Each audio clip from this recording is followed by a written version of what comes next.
नमस्कार। तो आज का सवाल है कि हम किडनी के मरीज़ हैं और क्या हम कोविड वैक्सीन ले सकते हैं, और कोविड का वैक्सीन क्या हम ले सकते हैं, और तकलीफ़ होने पे क्या हम कोई दवा ले सकते हैं। हमको कोविड हो गया था, हम कब वैक्सीन लें। तो इसके लिए मुझे 5 मिनट की ज़रूरत नहीं है। इसका संक्षिप्त सा जवाब है कि आप कोविड का वैक्सीन ले सकते हैं। ठीक है। तो कोविड का प्रॉब्लम मतलब कोविड होने के बाद किसमें कॉम्प्लिकेशंस ज़्यादा होते हैं, जिनको समस्याएं हैं, जिनको मोटापा है, जिनको हाई ब्लड प्रेशर है, हाइपरटेंशन, जिनको हार्ट की बीमारियां हैं, जिनको किडनी की बीमारियां हैं, जिनको लीवर की बीमारियां हैं। तो हमारे पास एक रिस्क फैक्टर है, किडनी की बीमारी होने का एक रिस्क फैक्टर है, जिससे कि कोविड हमारे केस में सीरियस हो सकता है। जो डायलिसिस के मरीज़ हैं वो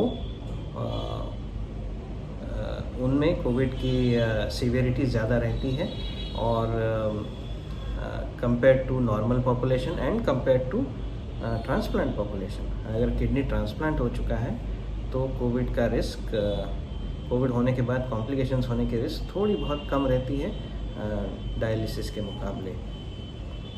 तो भले ही आप किडनी डिजीज़ के किसी भी स्टेज पे हो, शुरुआती स्टेज पे हो, लेट स्टेज पे हो, डायलिसिस पे हो, ट्रांसप्लांट की प्लानिंग कर रहे हैं, ट्रांसप्लांट हो चुका है, आप किसी भी स्टेज में वैक्सीन ले सकते हैं। जो डायलिसिस के मरीज़ हैं उन्होंने डायलिसिस के एक दिन पहले लेना शायद बेटर रहेगा, क्योंकि ये इंजेक्शन होता है इंट्रामस्कुलर।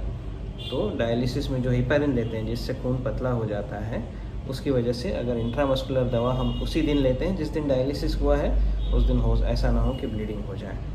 तो इसीलिए हम कहते हैं कि जो डायलिसिस के पेशेंट हैं एक दिन पहले ले लें, या डायलिसिस के 2 दिन बाद लें, या अगर उसी दिन लेना पड़ रहा है तो ये याद रखें कि बिना हेपारिन के डायलिसिस किया जाए।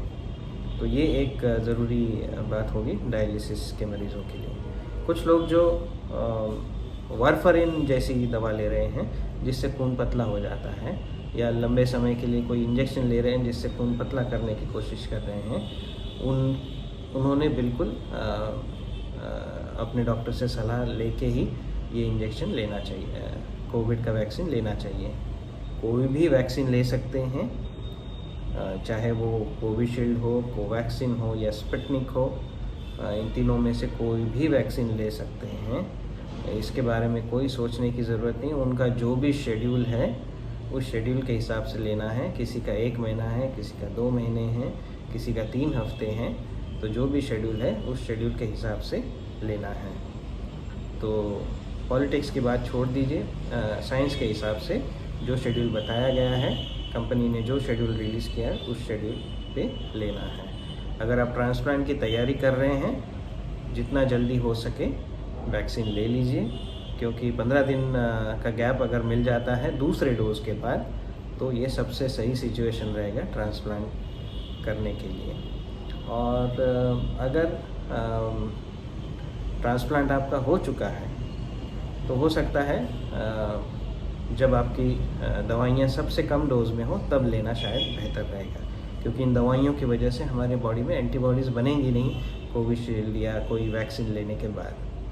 तो इसीलिए जितना जितने कम डोज पे आके हम उस वैक्सीन को लें उतना अच्छा रहेगा। तो संक्षिप्त सा जवाब ये है कि वैक्सीन ले सकते हैं, लेना चाहिए, सभी ने लेना चाहिए, डायलिसिस के किसी भी स्टेज पे हो, या ट्रांसप्लांट की तैयारी कर रहे हो, या ट्रांसप्लांट हो चुका है। बस इतना ध्यान रखना है कि क्या किसी कारण से आपका खून पतला तो नहीं है। अगर ऐसा है तो डॉक्टर से पूछ के लेना है। ठीक है।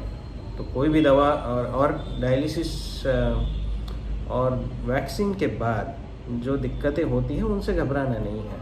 किसी को होता है, किसी को नहीं होता है। सिंपल सा बुखार आ सकता है, थोड़ा बहुत बॉडी एक हो सकता है, और थोड़ा बहुत सिर दर्द हो सकता है। 1-2 दिन रहेगा, उसके बाद चला जाएगा। तो उससे घबराने की बात नहीं है, कॉम्प्लिकेशन से डरने की बात नहीं है।